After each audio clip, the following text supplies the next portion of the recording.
하나님의 은혜와 평강이 오늘 말씀 듣는 모든 분들에게 함께 하시기를 주님의 이름으로 축원합니다. 지난 주간에 영국의 유명한 그 일간지 주간지 신문이 있는데 가디언이라는 그 신문이 있어요. 한국으로 말하면 조선일보, 중앙일보쯤에 해당하는 거고, 미국으로 말하면 월스트리트저널이나 뉴욕 타임즈 정도에 해당하는데, 영국에는 그런 신문이 가디언이라는 이름의 신문이 있는 겁니다.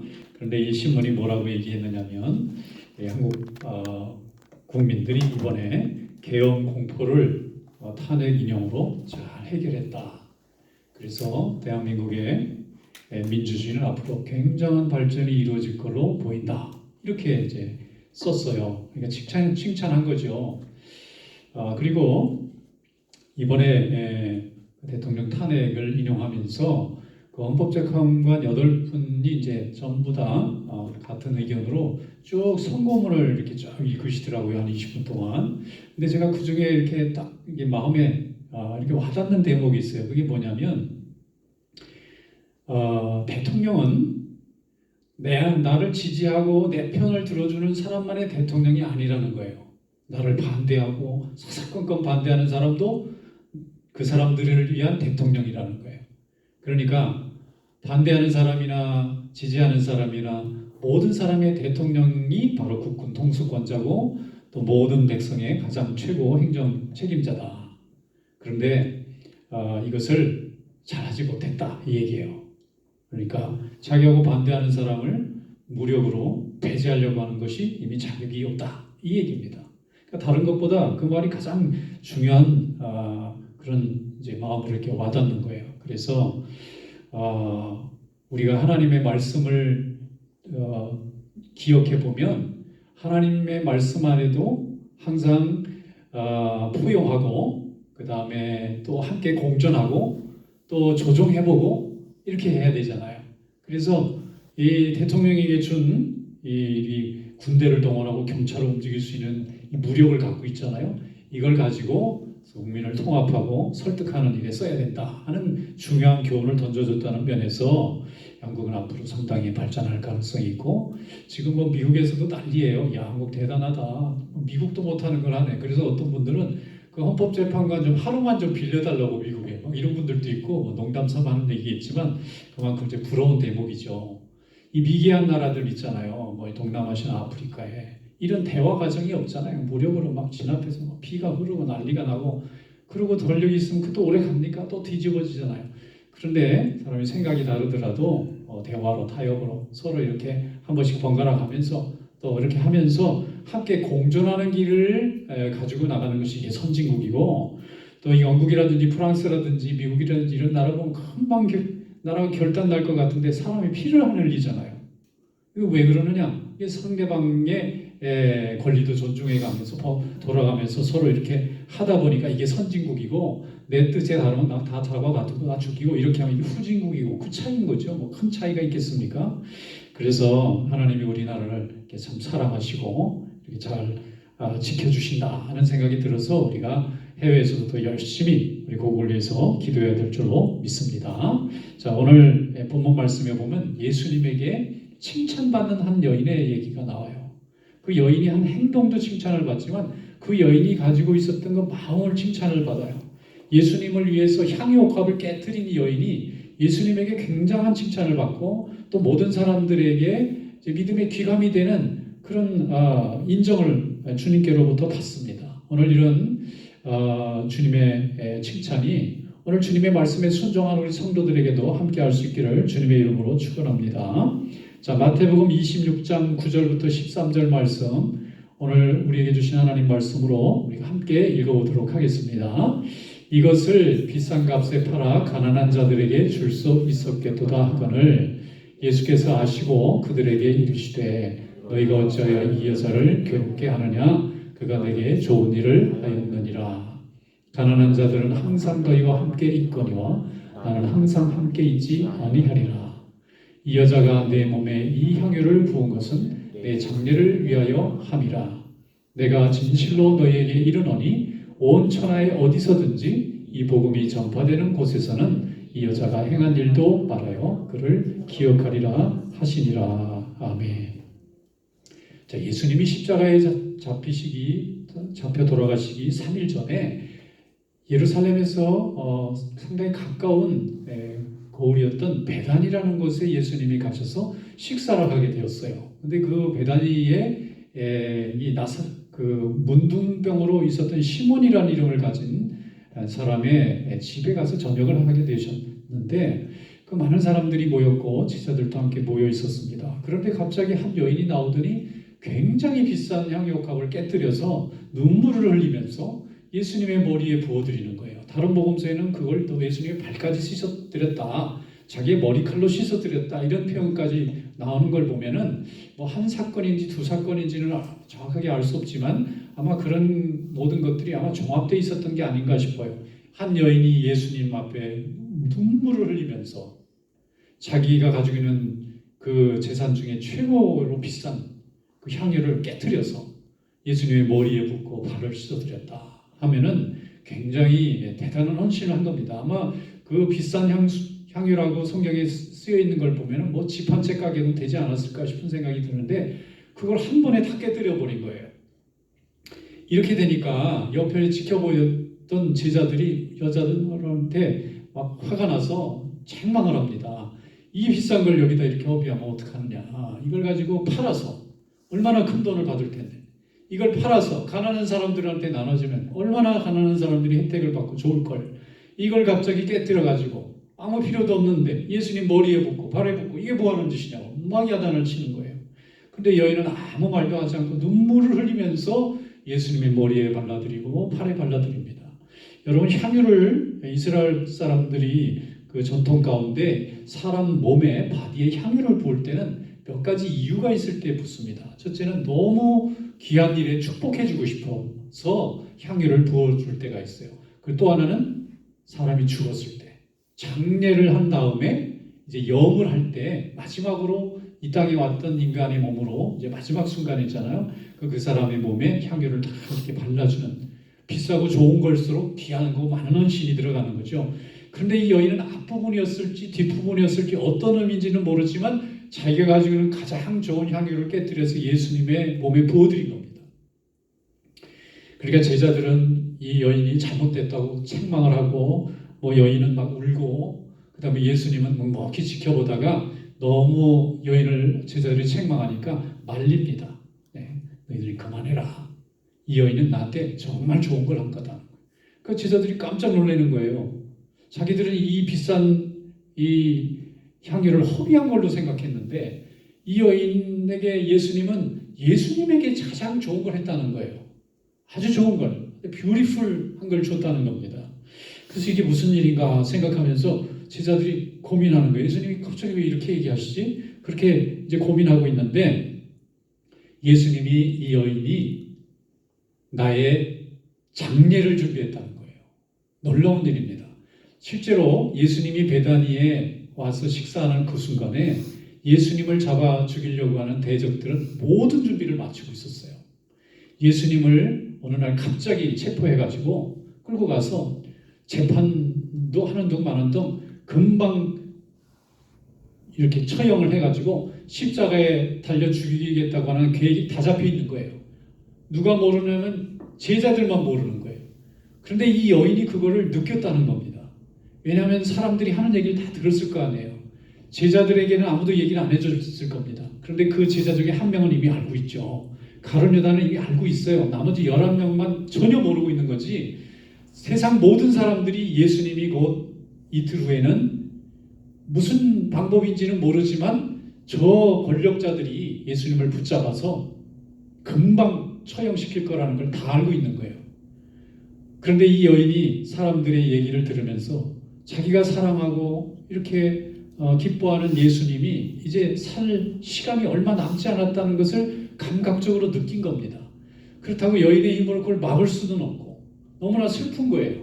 근데 제자들은 아무것도 모른 채로 그냥 무슨 위험이 왔는지 전혀 알지도 못하고, 뭐 사람들이 예수님의 제자들이 혹시 이 정보를 알면 무슨 방어를 할까봐 전혀 얘기해 주는 사람이 없이 싹 이렇게 감춰놨을 거예요. 그러니까 거기 있는 제자들은 가룟유다만 속이고 있지 나머지는 아무것도 모르고 예수님 옆에서 평소 하던 대로만 지내고 있는 겁니다. 예수님이 어려움이 당하고 있으면 어느 정도 사람들의 표정이나 얘기를 듣고 예수님이 위험에 처했으니까 우리가 3년이나 예수님을 모시고 다니는 사람들 어떻게든지 예수님의 생명을 지켜야지라고 준비를 전혀 하지 않는 거예요.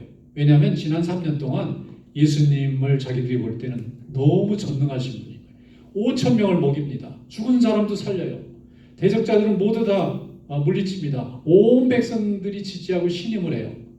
아무리 백성이 다 신임을 해도 권세 가진 사람들이 몰래 사람을 어떻게 하겠다는 걸 일반 백성들이 막을 수가 없잖아요.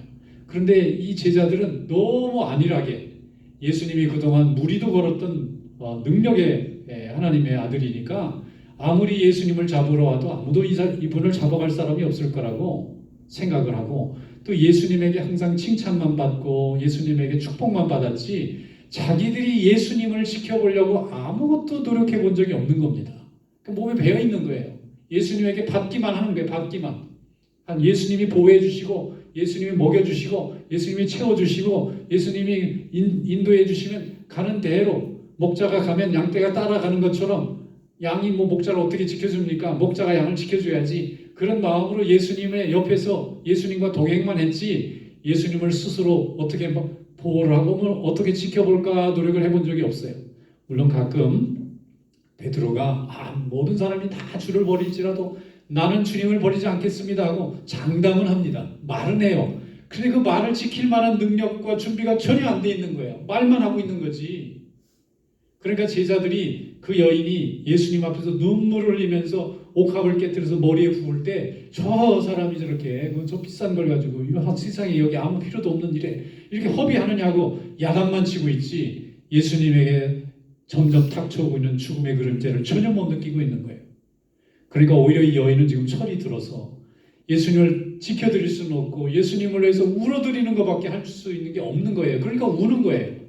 이 여인이 향유 옥합을 깨뜨렸다는 말을 우리는 향유를 깨뜨렸다는 향유만 자꾸 생각하는데 이 여인이 예수님에게 준 더 큰 선물이 있어요. 그 눈물입니다. 예수님이 이제 이틀 후에는 사람들에게 붙잡혀서 목숨을 잃을 수도 있다고 하는 그 두려움과 위기 속에서 예수님을 위해서 할 수 있는 일이 없으니까 눈물을 흘리는 거예요. 이 눈물 때문에 향유 옥합도 아무 가치가 없는 거예요. 이 사람에게는. 예수님을 위해서 충분히 드리고도 아깝게 생각되지 않는 거예요. 예수님을 내가 사랑하고 내가 아끼고 내가 귀히 여기는 예수님을 사람들이 잡아가서 죽이면 어떡하나 하는 그 안타까운 마음 때문에 예수님에게 자기가 가지고 있는 것 중에 최고의 재물을 다 해당하는 것을 깨뜨려서 지금 향유를 부어드리고 있는 거예요. 그래서 예수님이 이 여인이 나를 위해서 아주 좋은 것을 했다고 얘기하는 겁니다. 제자들은 철이 없어서 예수님을 지켜줄 생각도 못하고 지켜줄 힘도 없는데 이 여인은 예수님을 지켜줄 힘은 없는데 예수님에서 울어줄 마음을 가지고 있었던 거예요. 여러분 오늘 그것을 주님께서 칭찬하시는 줄로 믿습니다. 우리가 예수님을 위해서 울어줄 수 있을 때 우리의 믿음이 성장하고 또 성숙하고 또 하나님 앞에서 강건해지는 줄로 믿습니다. 그래서 예수님이 이 여인이 복음이 전파되는 곳마다 이 여인의 일도 함께 증거되리라고 말씀했어요. 여인의 이름이 누군지는 성경에 없지만 이 여인이 한 이 일, 예수님의 장례를 위해서 자기의 향유옥합을 깨뜨리고 눈물을 흘렸던 이 여인의 이 마음이 증거될 거라는 거예요. 나중에 예수님이 십자가에 달려 돌아가신 후에서야 제자들이 나중에 철이 듭니다. 우리가 예수님에게 받기만 하는 게 아니라 우리도 예수님을 위해서 오늘 드렸어야 되는구나. 예수님을 위해서 울었어야 되는구나. 예수님을 위해서 우리 생명을 내놨어야 되는구나. 나중에 철이 들어요. 그래서 다 순교자의 면류관을 받게 되지 않습니까? 저 가장 먼저 예수님을 위해서 눈물을 흘렸던 이 여인을 예수님은 칭찬하셨습니다. 그리고 복음이 전파되는 곳마다 이 여인이 행한 일, 이 여인이 예수님에게 장례를 준비하기 위해서 자기 옥합을 깨뜨리고 눈물을 쏟았던 이 예수님의 자기의 마음을 온전히 드렸던 이 여인의 일이 하나님 아버지를 기쁘시게 하며 예수님을 기쁘시게 하는 복음의 순종인 줄로 믿습니다. 우리 하나님께서는 우리 성도들을 사랑하시는 줄로 믿습니다. 우리는 주님에게 일생 동안 사랑만 받아요. 주님이 우리를 보호해 주시고 주님이 우리를 인도하십니다. 우리가 주님을 위해서 눈물을 흘릴 수 있는 일이 있었는지 생각해 보면 너무나 부족한 거예요. 우리가 철이 없는 이 제자들처럼 예수님에게 우리는 받기만 해야 된다고 생각하나 봐요. 예수님은 우리를 지켜주셔야 된다고만 생각하는 것 같아요. 우리는 주님을 지켜드릴 힘은 없습니다. 우리는 주님을 지켜줄 수 있는 능력은 없습니다. 그러나 이 향유옥합을 깨뜨린 여인처럼 눈물을 흘려드릴 수는 있습니다. 오늘 여러분의 믿음의 눈물을 우리 예수님의 발 앞에 흘리고 함께 주님을 사랑하는 성도들이 될 수 있기를 주님의 이름으로 축원합니다. 11절 말씀에 보면 예수님께서 가난한 자들은 항상 너희와 함께 있거니와 나는 항상 함께 있지 아니하리라. 가난한 자들이 우리와 곁에 항상 있다는 말이 뭐죠? 남을 어려운 사람 돕는 일은 죽을 때까지 쉴 수 없이 계속 해야 되는 일이에요. 우리의 사명과도 같은 거예요. 그런데 예수님께서 칭찬하시면서 이 여인이 한 일을 뭐라고 말씀하시냐면 12절에 이 여자가 내 몸에 향유를 부은 것은 내 장례를 위함이니라. 할렐루야. 여러분, 주님을 사랑하고 주님의 십자가에 달려서 고통당하는 이 예수님의 아름다운 헌신을, 이 희생을 생각하면서 눈물을 흘릴 때 칭찬받는 백성, 복음이 전파되는 곳마다 그 하는 일이 증거되는 은혜가 있을 줄로 믿습니다. 오늘도 하나님 우리를 자녀로 불러주신 줄로 믿습니다. 믿음은 무슨 사람을 판단하거나 아니면 무슨 무엇을 알려주는 지식에 있거나 판단에 있는 것이 아닙니다. 공감하는 데 있고요, 눈물 흘리는 데 있습니다. 우리가 세월이 가서 나이가 들고 또 믿음의 연조가 깊어지면 깊어질수록 뭐가 줄어들고 뭐가 늘어납니까? 남을 판단하고 정죄하고 또 이렇게 따지고 하는 일들은 점점 줄어들고 불쌍히 여기는 마음, 긍휼히 여기는 마음, 그리고 안타까워하는 마음이 자꾸 늘어나잖아요. 그래서 나이가 들면 어른들이 하시는 말씀이 자꾸 나이가 들면 눈물이 자꾸 많아져. 과거 같으면 화날 일이고, 과거 같으면 급한 일이고, 과거 같으면 조급한 일인데 세월이 지나고 하나님 만날 날이 가까이 오다 보니까 점점 눈물이 많아지는 거예요. 더 슬픔이 더 많아지는 거예요. 슬픔이 많아진다는 건 사람이 성숙해졌다 그런 얘기입니다. 분노가 많아졌다는 건 아직도 내가 성숙하지 못했다 그런 얘기입니다. 이 세상에 하나님께서 모든 것을 만드시고 하나님께서 다 품으시고 하나님께서 다 구원해 주셔서 오늘 우리가 하나님의 은혜 가운데 살게 된 줄로 믿습니다. 로마서 8장 32절에 말씀하기를 자기 아들을 우리에게 아끼지 아니하신 하나님의 사랑이 함께 내어주시니가 어찌 그 아들과 함께 모든 것을 우리에게 주시지 아니하시겠느냐 그랬습니다.